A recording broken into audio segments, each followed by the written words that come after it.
All right, everybody, just kind of coming to you with a quick refresher about our calories, our macros, and then kind of an idea how to look at a plate. Following or connected directly into this video, I will then attach a walkthrough again of how to change your food and your macros in MyFitnessPal and how to enter a couple foods and look at them. So it's going to be probably 5-6 minute video, but hopefully to cover those bases in case you kind of forgot.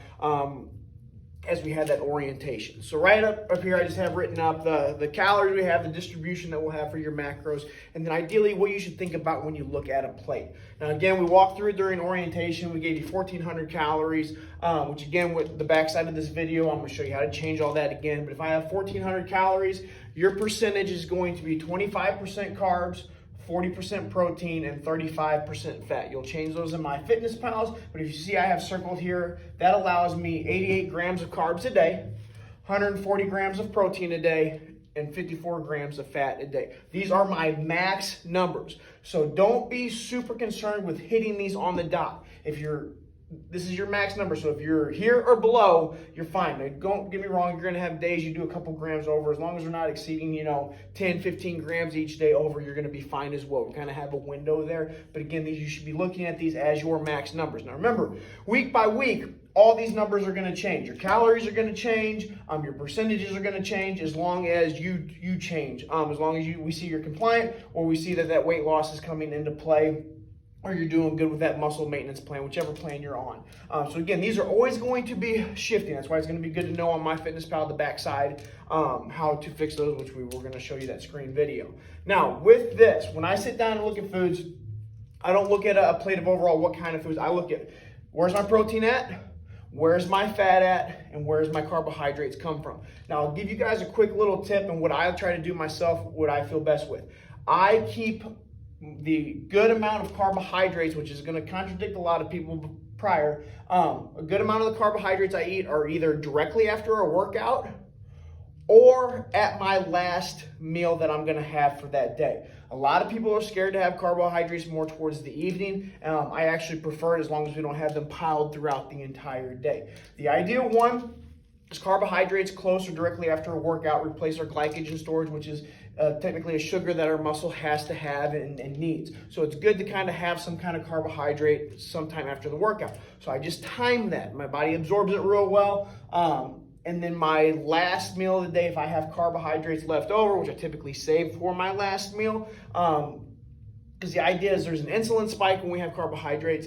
Anytime there's a spike, whether it comes from sugar, pure sugar, or it comes from like a sweet potato or a berry, regardless, if we have carbohydrates, there's gonna be a nice little spike of insulin. When there's a spike, there's a drop. When there's a drop, guess what? Your body wants that to spike back up. Therefore, you're like, oh my gosh, I need my hands on more carbs. And they kind of fight that cycle all day long. Well, if we keep that more towards the evening, where we hit that drop, you're going to bed. You start getting a little lethargic, you start getting a little tired, you actually go into sleep a little bit quicker and a little bit deeper is the idea, and then you're not fighting the cravings all day long for the additional carbohydrates. So just something to think about. You don't have to, but that's just what works well for me and a good amount of the clients that I work with. But when you're sitting down looking at a plate, unless it's a post-workout shake or something like that, if you're looking at a plate, remember a good amount of your plate should be a good quality protein source. Chicken, fish, pork, beef. As long as we're not breading it or deep frying it, it's a good source of protein. You just got to be cautious of the amount of fat that you have in it. So just check it out, weigh it, measuring cups and stuff like that. Again, I'm not a firm believer in measuring everything that we do, but in the beginning we have to do that, so we have to have an idea of what kind of calories we're bringing in, because it's easy to overeat, as we all know. So a good chunk, 4, 6, males 8 ounces of protein should be sitting at a serving. Now, I always weigh my food after it is cooked, because again, a lot's going to get cooked out, the moisture is going to come out, it's going to shrink a little bit, so I typically weigh my food after it's cooked out. So whatever you want to do, as long as you're consistent with it.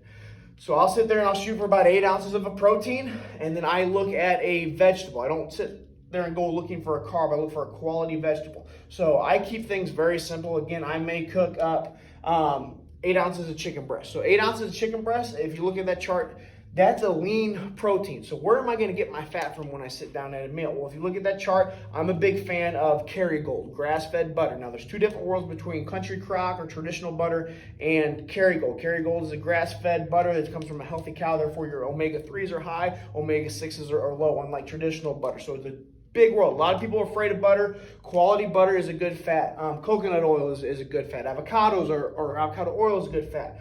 I keep things really simple. If I had 6 ounces or 8 ounces of a chicken breast, I probably have 2 or 3 cups of a vegetable, let's say broccoli. What I would do, I have my protein, I get a little bit of carbs and vegetables. Where's my fat coming from? I take a tablespoon or 2 of Kerrygold butter and I, okay, got cut off on that. But when I, again, have my protein, I have my broccoli, my carbohydrate or vegetable, and then I add my fat. So it's 2 tablespoons of Kerrygold butter, or a tablespoon or whatever my fat need is, or what I'm trying to fit in. On top of that, melted on top of that broccoli, a little bit of pink Himalayan salt or something, and that's my meal. My protein, my carbs, my vegetable, and then my fats added into that. So something to think about when you just look at a meal. Now, again, I talked to a couple people throughout the orientations, and they're asking, like, you know, what if I make an entire meal for my family or something?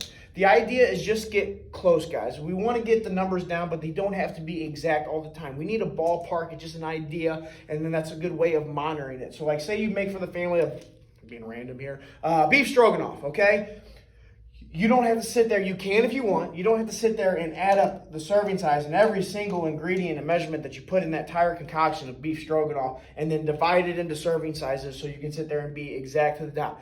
Get on MyFitnessPal, look up a generic beef stroganoff, put in the serving size or 2 that you think you consumed, and go from there. As long as we're within the ballpark, I think you're going to be okay. Now, if every single meal you have is like that, and you see you're not quite hitting your goals, maybe we'll get a little more dialed in, but other than that, it should be perfectly fine. So again, something just to think about when you're prepping your meals or making food for the family or something like that. What I recommend as is food prep is prep your proteins.